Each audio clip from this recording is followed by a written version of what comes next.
Last week I was invited to take a look behind the scenes at what Bethesda had been cooking up for Starfield, where I got to see a curated set of clips where they took us through the upcoming Free Lanes update, as well as parts of Starfield's second DLC, Terran Armada. Now, there was enough here to look interesting, especially for someone that has sunk more than a few hours into Starfield, but there were also some questions, even concerns, and each time I asked about one of these during the Q&A, my requests for information were met with, "Huh?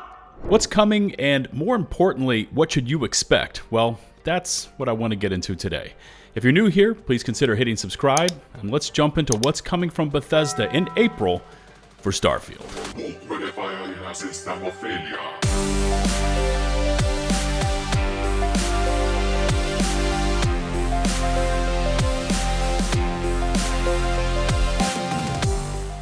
It's probably best before we really dive into the weeds with what is coming with Starfield's next update to set some realistic expectations. Now, you've probably seen all the leaks and all the headlines. Starfield 2.0 is coming. Starfield's major overhaul, Cyberpunkish 2.0 levels of changes, etc., etc. And credit to Bethesda for seeing this and kind of stepping out in front of that speeding locomotive and stopping it all before things got out of control. Back in February, we saw Todd Howard make the rounds, going out of his way to say, on no uncertain terms, Starfield is not getting a huge 2.0 type update. During the behind-the-scenes presentation I saw during the Q&A session, Tim Lamb, aka Visor Man, who was sort of front-manning the event, actively pushed back on anything tying what's coming with Starfield as a 2.0 renaissance. They made it pretty clear that if you liked Starfield previously, this will take that experience and build on it and refine it. But if you didn't vibe with the base game, this new update isn't going to change that fact. Now, I know the community pain points all too well with Starfield, like the excessive load screens and the lack of true exploration. And while they've tried to mask and alter some of those issues with this new Free Lanes update, the core design of the game is still intact and it's still the same. Whereas Cyberpunk 2.0 was basically a whole new Cyberpunk onto itself with overhauls to vehicle combat, cyberware, perks, and more, Starfield is going to be the same game with some of its rough edges kind of smoothed out. So with all that out of the way, let's get into what's coming along with, of course, some of my thoughts. I forgot to mention that I was not invited to visit Bethesda, so I have no skin in the game. This is not a sponsored video. No meals or hotel rooms were included. I'm just going to take you through everything I saw and mix that in with my hundreds of hours inside Starfield to kind of give you an idea of what is changing and how much of an impact it's going to have on your gaming experience. So with that all out of the way, coming April 7th with the base game, you're going to be getting the Free Lanes update. Course, for free.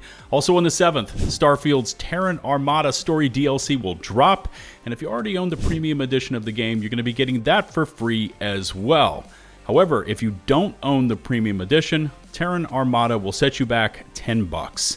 Starfield will also be dropping on PS5 that same day, costing $50 for the base game and $70 if you want the premium edition. So that's the complete game with both Shattered Space and Terran Armada, access to the Creations Club, and all the other digital goodies. We'll touch on Terran Armada a little later in this video, but I wanted to say the majority of what was shown off, at least to us, at the sneak peek was having to do with the Free Lanes update. This seems to be where Bethesda was more comfortable talking about the details and work that was put into this update, as they set about refining the experience of traversing space with the new cruise mode. Now, we've all seen how system-wide exploration goes, right? You open a menu, you find the planet or event you want to travel to, you hit the button, you get a loading screen, and then eventually you arrive at wherever your destination is, which for a lot of people broke the immersive factor of space and, of course, space exploration. Cruise mode allows you to select a destination while in the pilot seat and then travel there at high speed, but without a loading screen. During your travel time, the ship will autopilot to your destination, so you can kind of get up, walk around, interact with your crew, maybe manage your inventory or some other task, while space zooms by outside your ship windows. Your HUD will display how close you are to the destination, so you can then know when to resume the pilot seat. But there is a limitation to this cruise mode, and that is traveling to other systems. And for that, the standard fast travel system with the menus will have to be deployed. Now, cruising sounds good and all, but we need more stuff to do in space, right? Or else, why be there? During the presentation, they showed off some radiant events, and that's a word they used a lot, radiant. You're going to be encountering some of the older encounters like space battles, looting resource caches, and the general space shenanigans, but they did say there are new space encounters in this update as well. For me, especially after completing the Unity, I don't know, 6, 7 times, I really started to gravitate towards 3 specific things in Starfield. Shipbuilding, which I still think is great, space combat, which is going to be expanded on, and slowly but surely building up my outpost network. Cruise mode will tap into 2 of the 3 of my core facets, maybe even into the 3rd if I use it to travel to my outpost. However, cruise mode is built to support something else that they've been working on as well. The late game resource gathering and crafting built around a new element to the game, 𝗓𝐴𝑡𝐻. This new resource can be found while using cruise mode and exploring, so they kind of work in tandem. And everything late game is built on finding and looting as much of this stuff as you can through either free roam exploration or in dungeon boss chests. Through the combination of enough 𝗓𝐻 and credits, you'll be able to engage with a new system of weapons, gear, and ship upgrades to really fine-tune and craft that perfect weapon or that special spacesuit to your playstyle. Not only can you upgrade your weapon tiers, as there will be 2 new tiers to achieve, but you'll be able to add legendary effects to gear pieces like a perk that, say, gives you back health when you inflict damage on enemies. Weapons allow up to 4 of these additional perks, while gear doesn't see any new rarities, but the perk system will be there as well. For your spaceships, you can spend 𝗓𝐻 and credits to, say, optimize your shields or laser weaponry for a flat and consistent passive bonus.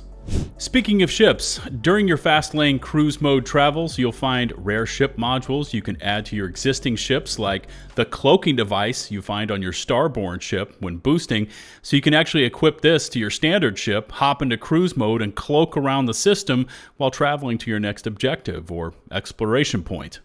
Also, while we're talking about exploration, one pain point that comes up a lot when it comes to Starfield is its use of procedural generation POIs and how they are recycled planet to planet to planet.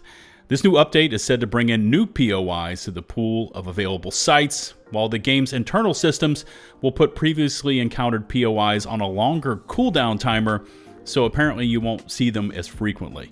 Now, during our Q&A, we asked how many more new POIs we would be seeing in this update, and if these were all the same or customized for certain planets or biomes. And I gotta tell you, they didn't want to completely answer that question. So I don't know if this is a couple, as in 2 new POIs, or maybe more, as we couldn't get a definitive answer. But there you go.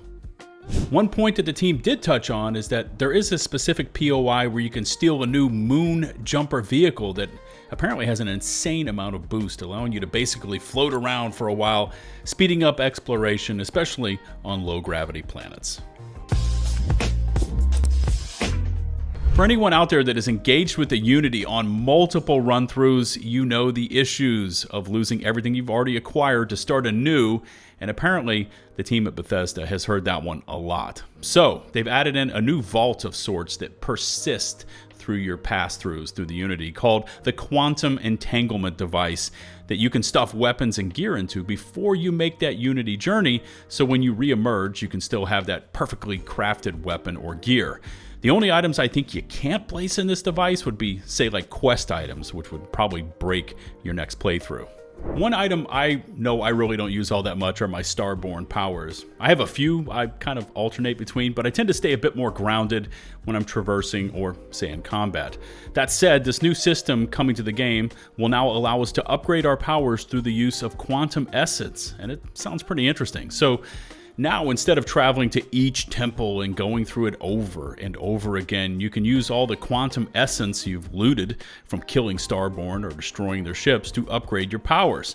Also, you're going to be able to hotkey quantum essence, so you can have your abilities and essence sitting there together, allowing for some wild power chaining, dropping multiple Starborn abilities onto your foes at the same time.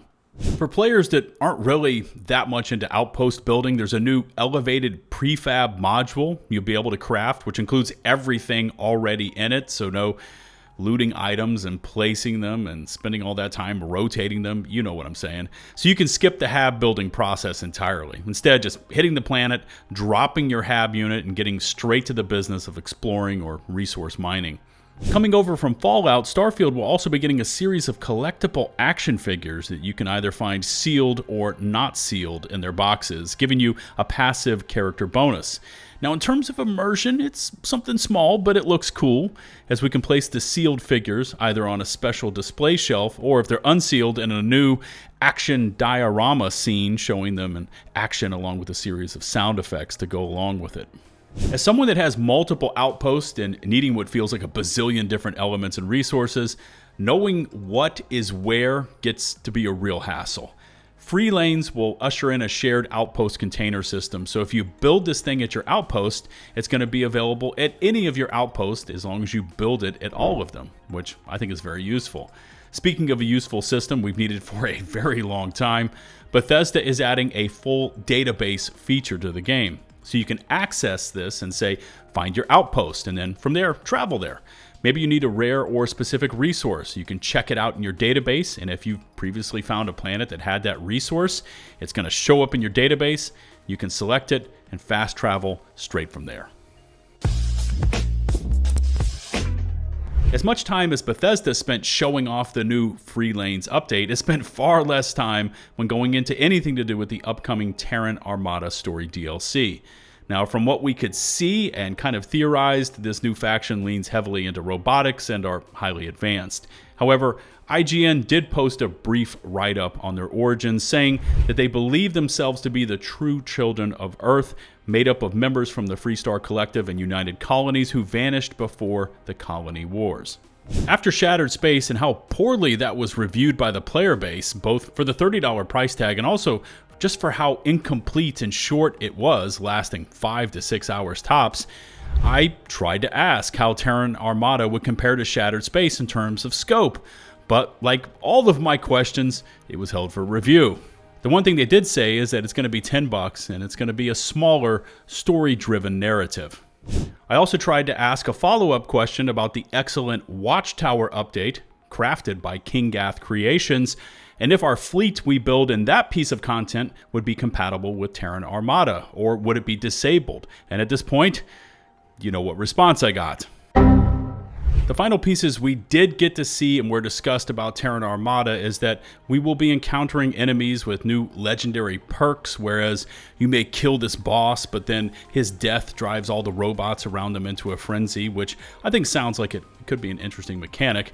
And there's also this new Terran Armada incursions, where they can invade and essentially blockade a system, disabling grab jumps, and you'll have to perform this precision incursion onto one of their ships to disable a bunch of things before ultimately blowing it up. A lot has happened since I saw this behind the scenes preview last week, namely the DLSS 5.0 Fallout, which unfortunately Bethesda and Starfield found itself squarely in the middle of. Todd Howard has endorsed this new AI-driven feature, showing it off on several in-game scenes from Starfield, and obviously this piece of tech is a highly charged topic, drawing massive backlash from the gaming community, as seen as an AI slop-driven cash grab by NVIDIA. Seeing it hit a game I've generally enjoyed, and it's said it's going to be fully integrated into the game later this year, while also overriding untold amounts of human artists' hours and the love they poured into their designs within the game, was quite frankly sickening.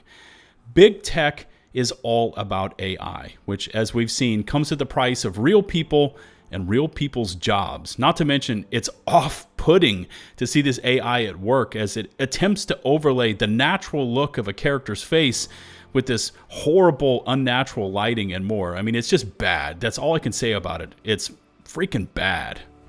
But yeah, that's pretty much all that's coming to Starfield. I mean, if you like the game, it's going to refine and advance the game a few steps further for you. If Starfield wasn't initially for you, there's nothing here to entice you back into the settled systems. Also, after the disaster of Shattered Space, Bethesda needs Terran Armada and the Free Lanes update to reconnect with its gamer base, and I honestly don't know where this thing's going to land.